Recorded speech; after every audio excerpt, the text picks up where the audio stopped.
In this lesson, we're going to look at examples of using proportionality in mathematical modeling. So we say that a quantity y is directly proportional to x, and we can write this symbol here, y is proportional to x, if there is some constant k, so that y equals k times x. In other words, the ratio of y to x is a constant. And loosely, I like to think of this as x increases, y increases, or as x decreases, y decreases. That's not an exact description of proportionality, of course, that's very loose. But noticing that kind of behavior between two quantities x and y might lead you to discover that they are either directly proportional to each other, or as we'll see later, perhaps you'll notice something like x squared is proportional to y. I mentioned here a few famous examples from physics. So the first one is Hooke's law, which says that if you have a spring which exists at some equilibrium length, so say that this is the natural size of your spring. Now if you take that spring and stretch it a little bit, if you're doing this with your hands, you're going to feel that the spring wants to return to its natural length. That would also be true if you compress it. So stretch it or compress it, and you're going to get kind of a push or pull back to the original length. That's called the restoring force. Now, the more you stretch it, the more restoring force you feel, and in fact, those two quantities are directly proportional. So the restoring force of a spring is proportional to how far you've displaced it from its equilibrium length. So it's like a little stretch is a little force. If you really stretch out a spring, you're really going to feel that force pulling you back towards equilibrium. For another famous example, let's say you're a skydiver, which I definitely am not because I think that's terrifying, but some people really do enjoy that. If you jump out of an airplane, hopefully by choice, you're going to accelerate towards the Earth due to gravity. But there's also a force working in the opposite direction, and that's the drag on your body due to air resistance. That drag force, which I'm calling F sub d here, is equal to c over 2, where c is just a coefficient, times rho, the density of the air, times a, the area of the falling object, meaning the area that somebody would see if they were looking up from the ground. So for example, if you jump out of the plane and you form like a pencil shape so that from the ground I only see the bottom of your feet, that's not very much area. Whereas if you go spread eagle so that I can see your whole body, that would be a much larger area. So that's the area that's really hitting the air. And then times the square of the volume. So when you first jump out of the airplane and you're not going fast at all, you're not going to get a lot of drag. But then the faster you go, the more drag you get. And what's interesting about jumping out of an airplane, or really any free fall motion towards the earth, is you don't accelerate forever. Eventually, as your velocity gets larger and larger so that this v squared term causes you to feel more and more drag, the force due to gravity and the drag force essentially cancel each other out and you stop accelerating. That happens when you reach something called terminal velocity. So if we fix all the other quantities and say just look at the relationship between the density and the drag, those are directly proportional. And that should make sense because the denser the medium that you're falling through, the more drag you're going to feel. Now fix everything else and just consider the relationship between the area and the drag. Those are also directly proportional. And again, that should make sense because the more area you're exposing to the air, the more the air is going to act against you. So if you're forming that pencil shape, you're going to have a lot less drag than if you're going spread eagle. Now the easiest relationship to see is that between the square of the velocity and the drag. Because rho is pretty much constant. If you're in the same shape, a is constant, your velocity will change over time as you jump out of the airplane. And the faster you go, the more air resistance you feel. And in fact, that notion informed the national speed limit that got put into place in the gas crisis in the 1970s. So Congress set the national speed limit to be 55 miles per hour. Why? And this is not a free-falling object, but it's the same principle, and that is that the faster you're driving down the highway, the more air resistance is going to act against your car. The less efficient your car is, the worse your mileage is. So if you're going down the highway and you drive 55 miles an hour, you're going to get better mileage than if you drive 85 miles an hour.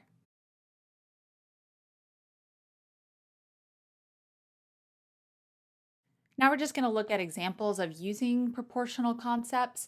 And I want to start with geometry. That's an area where you really see a lot of proportional measurements. For example, similar triangles, relationship between area, volume. We'll talk about that. But I want to start by just mentioning some proportional measurements that you can do on a circle. So say you have a circle and you slice into it at some angle. Let's call this angle theta. Let me call this little piece of the circumference here A for arc length. Actually, let's call it L for length, because I want to call the area of this pie slice A. Well, if you do this, if you had a pie and you sliced into it, say this is 1/8 of the pie, the area is 1/8 of the total area, the crust is 1/8 of the total crust, the angle is 1/8 of the total angle. This is a really natural thing to say, especially when you think about actually having a piece of pie in front of you, which I wish I did right now.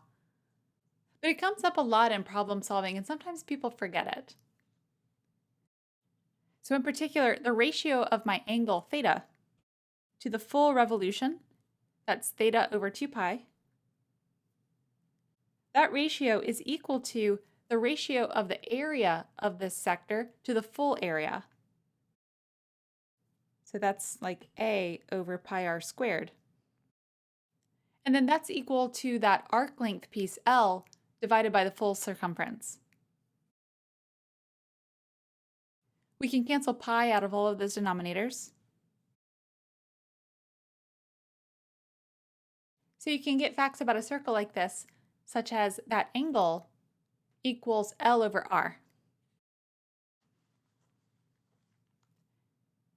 If the radius is fixed, so we're just looking at different sectors in the circle, then the angle is proportional to the arc length. Similarly, the arc length is equal to twice the area divided by the radius. So the arc length is proportional to the area. I could set up a similar relationship now between theta, the angle, and the area, but I could also just say if theta is proportional to the length and the length is proportional to the area, then theta is proportional to the area.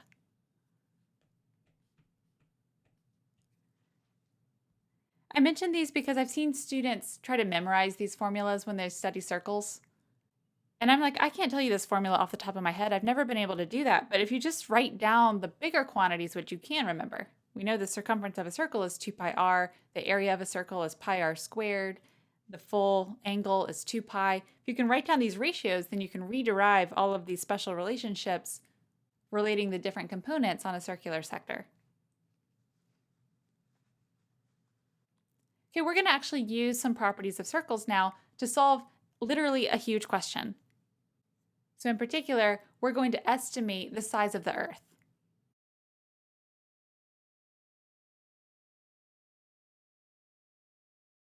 The calculation we're about to do was done a long time ago, so here's some background knowledge. The ancient Greeks were fabulous mathematicians. Sometimes we think that the fact that the Earth is round and that the Earth goes around the sun are fairly modern discoveries, and they're not. They're modern to certain people, but the ancient Greeks knew about them. I put on here that Pythagoras, we think, proposed that Earth was a sphere. It's not clear that he would have done that because of science versus just liking spheres. So that might not be a great example of ancient knowledge. He could have just liked spheres. But Aristotle came along and said, no, really, the Earth is spherical. It makes sense if you think about it. If you look at the data, if you look at the shape of the horizon, when you look off at the ocean, you can see ships disappearing over the horizon. That indicates the Earth is round. Aristarchus, just a little bit after Aristotle, proposed that the Earth revolved around the sun. So he had a heliocentric view of the cosmos. And then Eratosthenes, I may have said that wrong, estimated the circumference of the Earth, and that's what we're going to do. And while we talk about estimating the circumference of the Earth, we can mention the etymology of the word geometry. You can see it looks like geometer, and that's the origin of that word. It means measurement of the Earth. I have always wanted to try to duplicate these measurements on my own using shadows, but I've never quite gotten around to it, but maybe one day. So we're going to take the approach that Eratosthenes took when he estimated the circumference. So he used information about two cities. He was a Greek born in Libya, then he went to school in Athens and then lived in Alexandria back in Egypt. So he was familiar with certain facts about Syene in Egypt and Alexandria on the north coast. So Syene is approximately on the Tropic of Cancer, which means that on the summer solstice, the longest day of the year, at noon you would not see any shadows. The city of Alexandria was further to the north, and so on the summer solstice, you would see a shadow at noon. One of the big assumptions here, kind of a mystery to exactly what measurement he used, is the distance from Syene to Alexandria. Now, we could give you an accurate distance today because we could just Google it. He didn't have Google, obviously, so what he did was take information from people who were commuting between the two to estimate that the distance between these two cities was about 5,000 stades. What is a stade? It's about the size of a stadium, because the ancient Greeks liked not only mathematics, but also athletics. Now, there are a lot of question marks that come into the historical calculation here. One of them is, what did he mean by stade? Because they are different measurements from that era. Not all stadiums were the same size. So we're not sure exactly what size he used. And then something I don't see people bring up very much when they criticize his calculation is also that 5,000 is just a really round number. So this is a huge estimation just based on what people say, how long it takes them to come up with this number. So we have this somewhat ambiguous stadium size. And then we're also saying it's a distance of 5,000 of those, which is a really round number. So that seems like a place where he could have lost information through an estimate. Okay, just with this scenario, he set up an experiment that allowed him to really actually, in my opinion, quite accurately estimate the circumference of the Earth.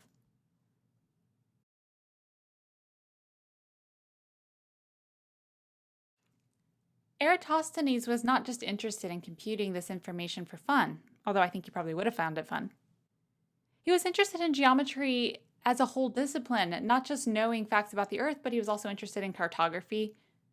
I think his big ambition was to map the entire Earth. That obviously didn't happen, but here's a map that we reproduced in what looks like the 19th century. This is a map of the world according to him.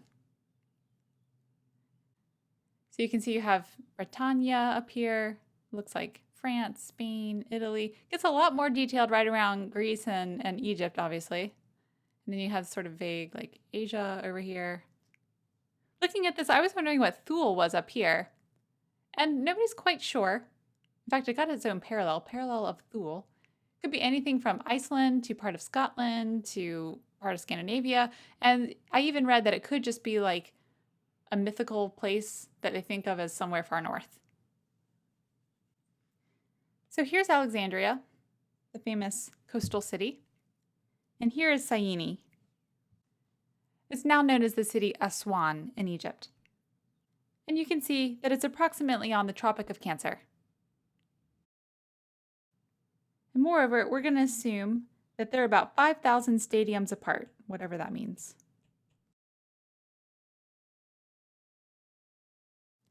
So here's the calculation that Eratosthenes set up. We imagine planet Earth as a sphere. Of course, it's not a perfect sphere. And this is the sun over here. At noon on the summer solstice, the sun is shining on Syene in such a way that there is no shadow cast. So if this is a little tower, there is no shadow. However, 5,000 stades to the north, in the city of Alexandria, you would see a shadow. Now you can imagine doing this with a tower. I believe he used the shadow cast in a well, so actually looking down into the earth rather than up at something. So let's say this tower produced this little shadow. Just using basic geometry, he was able to work out that the angle formed here was about 7.2 degrees. Now the sun is so massive and so far away that it's a fair assumption that all sunlight comes to Earth in a parallel fashion. So that means if I extend this triangle leg down into the Earth, I didn't draw it quite right, but this line should be parallel to this line, which means that this angle right here should be 7.2 degrees. Based on circular ratios, we know that the circumference of the Earth, that's the entire circumference, divided by that arc length piece, which is 5,000 states, should be equal to 360 degrees divided by 7.2 degrees. So here I put whole divided by part on both sides of the equation. So if you crunch those numbers, you get that the circumference of the Earth is about 250,000 states.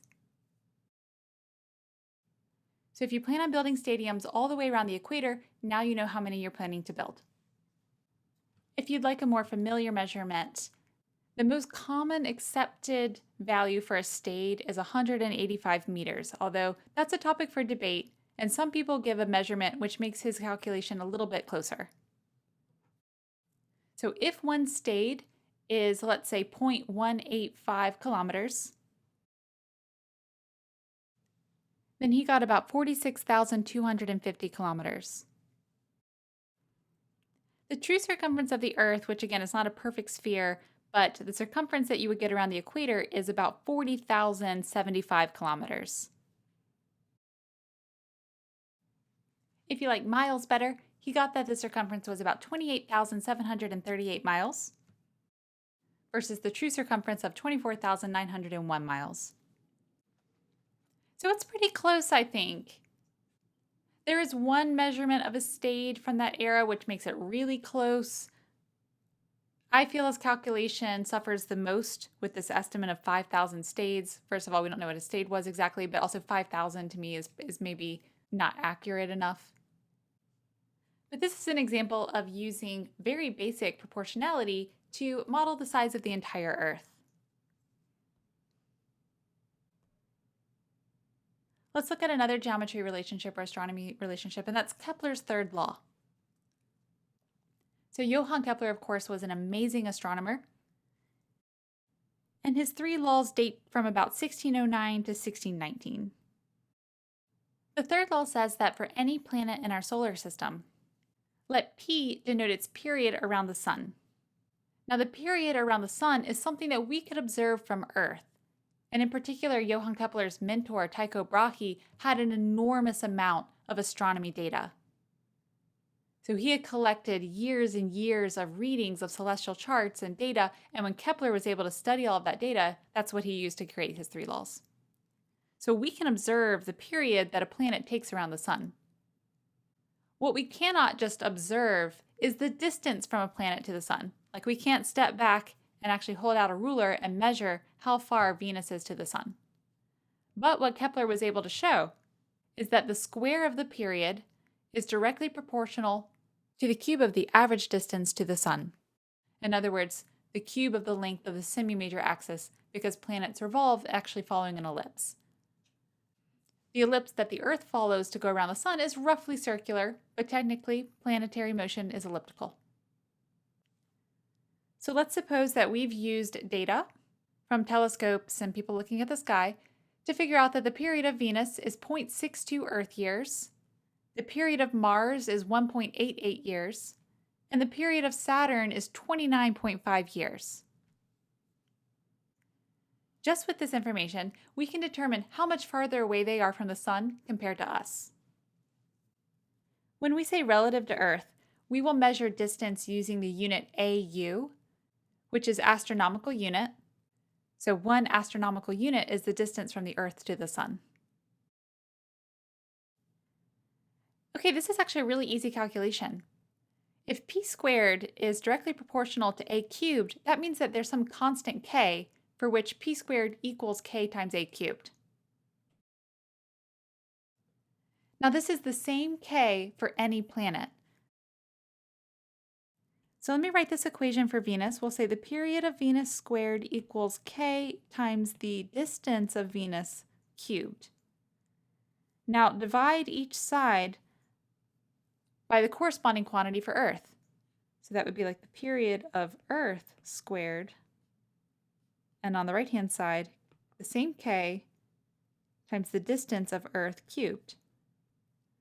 Okay, the k's cancel. The period of Venus squared is 0.62 squared. The period of Earth in terms of years, that's just 1 year. That's the definition of a year. So 1 squared. And then on the right-hand side, we have the unknown distance of Venus cubed divided by 1 astronomical unit cubed. So you can see the denominators are really nice because they're just 1. We've defined our units in terms of Earth measurements.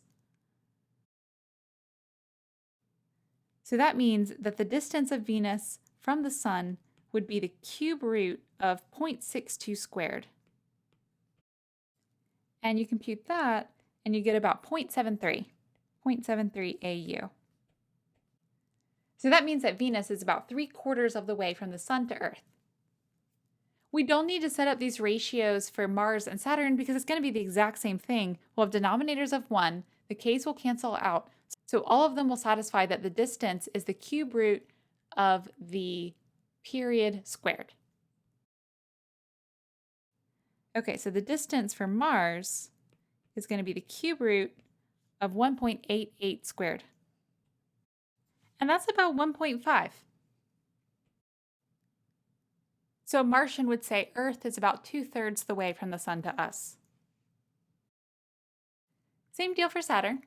So the distance from Saturn to the Sun is the cube root of 29.5 squared. And that's about 9.5.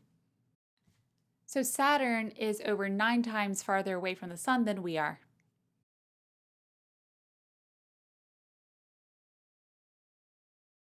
Okay, let's leave the astronomical setting and do a little biology. So why are cells small?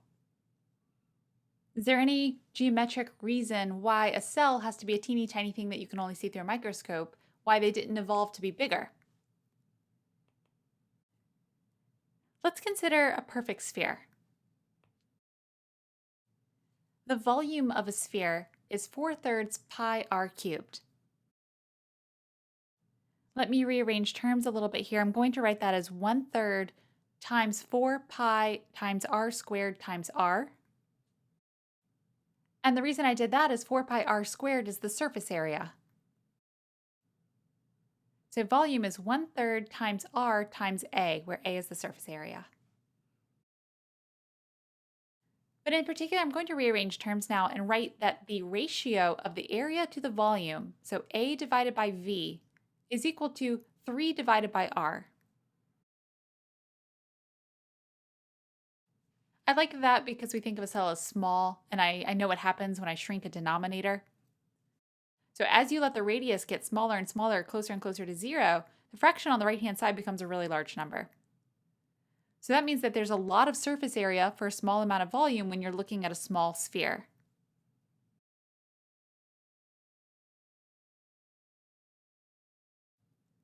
On the other hand, if our cells were big, so that the radius was large, that fraction would shrink. It could even go closer to 0. That means that the ratio of surface area to volume is small.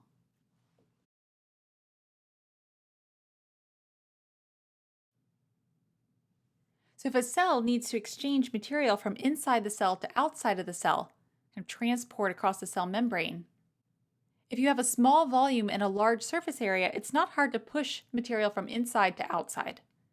They don't have to travel very far because the volume is small, and then you have a large membrane to traverse. On the flip side, if the radius is too large, then the volume is too big. It would be hard for the cell to move material from inside the cell through all that volume only to get to a fairly small amount of surface area. So things like cells can be small because it optimizes the surface area to volume ratio. Before we go on, I want to point out some proportionality relationships. Volume is a 3-dimensional calculation. You can say the volume varies proportionally to the cube of the radius. Surface area is a 2-dimensional calculation, and surface area varies proportionally to the square of the radius. So combining these two statements, we can say that the surface area is proportional to the volume raised to the 2/3 power. And that's not just true about a sphere. If you imagine a cube with side length x, the volume would be x cubed, but the surface area would be 6x squared. So you get the same proportionality between the area and the volume to the 2/3 power.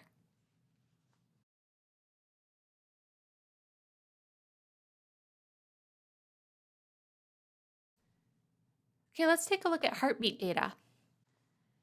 Now, when I got a new puppy a few years ago and I took her to the vet for the first time for her first checkup, they measured her heart rate and I was really startled that it was well over 100 beats a minute, because I would think of a resting heart rate over 100 as a little worrisome.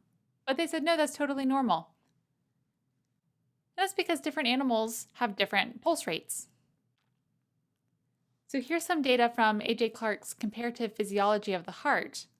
I won't tell you yet what the first mammal is, but it's a very, very small mass, just 4 grams, with a pulse rate of 660 beats per minute. The rest of the animals should be recognizable. So we have mouse, rat, guinea pig, rabbit, little dog, big dog, sheep, man, horse, ox, and elephant. What you can see from this is as their mass increases, in general, it looks like the pulse rate decreases. So it doesn't look like mass and pulse rate are directly proportional to each other. Maybe there's some kind of inverse proportion going on here. The larger the mass, the lower the pulse rate. So what we're going to do is make some assumptions about biology, volume and area and pulse rates and things like that, to put together the relationship between mass and pulse rate. So we'll make a conjecture how they could be proportional to each other. And then we'll plot this data in Matlab and see if our proportion works out.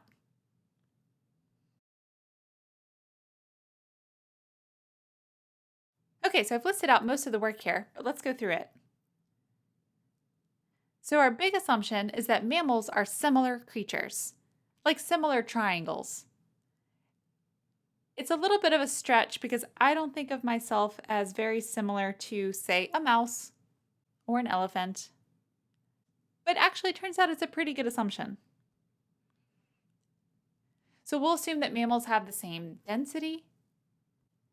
Since mass is density times volume, what we deduce from that is that their mass varies proportionally to their volume. So little mass, little volume, big mass, big volume, and in fact, they scale up.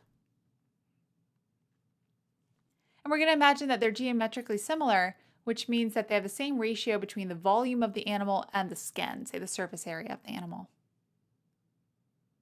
We're not going to consider very much else. We won't consider seasonality. You could actually show that the heartbeat might depend on hot climate versus cold climate, or being relatively hairless versus having a lot of hair. But we're not going to worry about that. We're just going to make these assumptions and then do the math and see what checks out. So the guiding principle is that a body at temperature equilibrium has energy out equal to energy in. If my temperature all day long is 98.6 degrees, that means I'm at equilibrium. So one assumption we'll make is that the energy out is proportional to the surface area of the body. The more surface area you have, the more you're emitting energy. But as we've already talked about, area is proportional to volume to the 2/3. So the energy out is proportional to the surface area, which is proportional to volume to the 2/3 power. And then since we said the mass and the volume are proportional, the conclusion for energy out is that it's proportional to mass to the 2/3 power. So basically, the transitivity there is energy out is proportional to surface area, is proportional to volume to the 2/3, is proportional to mass to the 2/3.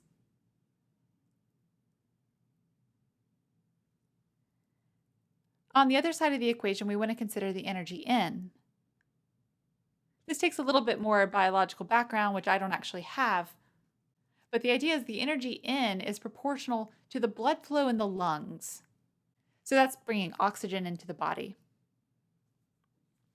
Now, how much blood is being pumped through those lungs? That's going to be proportional to the heart rate. That's that data that we saw over here, the pulse rate.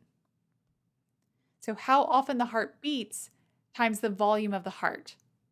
But if we imagine that these mammals are all similar, so that a small animal's heart, lungs, etc. kind of scales up as the animal scales up from a mouse to an elephant, then the volume of the heart is going to be proportional to the volume of the animal, which is proportional to the mass of the animal. So overall, we have that the blood flow is proportional to the rate times the mass. So the energy coming in is proportional to the rate times the mass. You can see it's pretty simple assumptions here. But given that energy out equals energy in, we can now say Rm is proportional to energy in, which equals energy out, which is proportional to m to the 2/3. So we get Rm is proportional to m to the 2/3. In other words, divide both sides by m, and we get R is proportional to m to the negative 1/3. What good was this calculation? It seems very simple. Now here's the value of doing this kind of proportionality argument. We're going to look at the data. So we're going to plot these scatter points. We'll plot them as they're given, and as they're given, it's really hard to eyeball a function to fit to this data. So when I plot these points the way they're given to us, it's clear that there's probably a relationship, but it's hard to see what it is. However, going through this argument is going to give us a jumping off point. So we'll be able to say, well, instead of just comparing the rate to the mass, let's compare the rate to the mass quantities raised to the negative 1/3 power. That might allow us to eyeball something a little bit more easily. When we talk about log-log plots, we'll have another approach to finding the relationship between the mass and the heart rate, which will actually be a little bit better. So it turns out that you can do a better relationship than R is proportional to m to the negative 1/3. There are pros and cons of each. So with this argument, although we're not going to end up with a better model, by constructing the model through a proportionality argument, we start with relationships about animal physiology and go to a model. We will essentially find a better model, but it's all going to be numerically done. So we won't quite have the same background derivation. So I like doing this argument because you feel where these powers, like negative 1/3 or 3/4 or something like that, you can see where they might come from. Okay, so let me open Matlab. Okay, so this is Matlab Online. And what I've done is I've put the mass quantities in one vector called m. So this is the mass of that mysterious mammal, and then 3 million is the mass in grams of an elephant. And then in a second vector called r, I've put the corresponding heart rates. So an elephant heart beats about 48 times a minute. And then I've gone ahead and put some plot commands here. So we'll say, hold on, because I'll plot things later. Scatter m, r, k filled. So we'll scatter the mass on the independent axis, the rate as the dependent variable. There'll be black dots filled in. They'll have a grid, and then I've labeled the axes.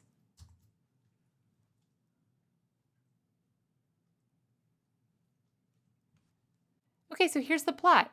And you can see that there is some sort of inverse proportional relationship happening here from this kind of hyperbola shape, right? So the mass increasing seems to mean the heart rate decreases. There's a lot wrong here in that there's so much data stacked up around a low mass. So if you look at the scale of our mass, we have a lot of animals under, say, 10,000, and then we go all the way up to 3 million. So the scale is a little bit hard to work with. It's also not totally obvious exactly how to set up the inverse proportion here. Your basic inverse proportion would be like mass compared to, say, 1 over the radius. So if I just try naively that, let me do like close at the top so that the plot reproduces itself each time.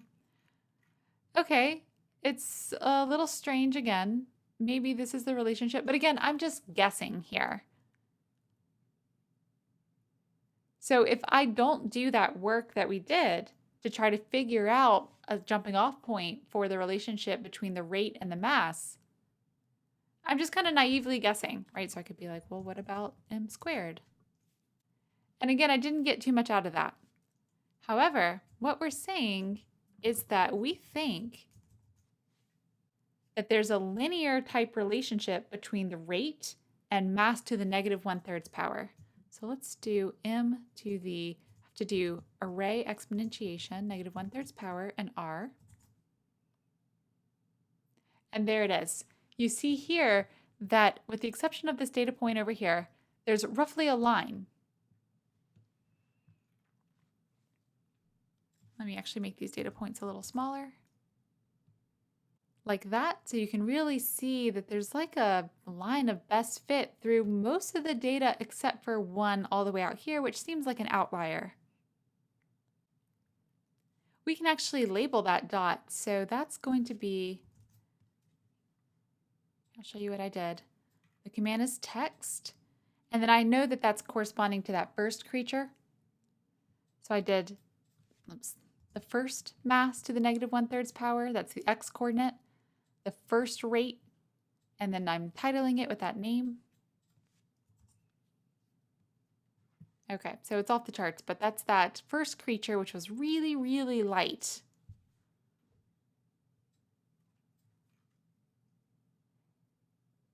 Turns out that creature is a bat, which is a flying mammal. So maybe some of the assumptions that we made about similarity and similar density and things like that, maybe they don't apply if we consider a bat, because a bat has to be a creature which can actually levitate and fly, and perhaps that causes it to have a little bit different biological properties. What happens if I remove that data? So let's say that we consider only non-flying mammals. So I'm going to remove the first heart rate and remove the first mass. And then let me title it Mammals Which Don't Fly.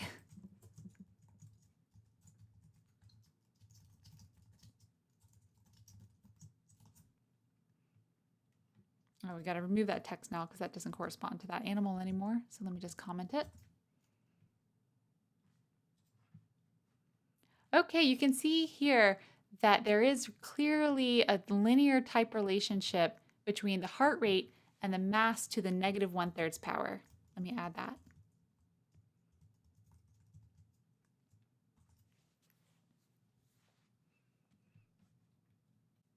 Even elephant and man, which I thought might be outliers, aren't really outliers in this data set. I can compute, say, a line of best fit. I'll do C for coefficients is polyfit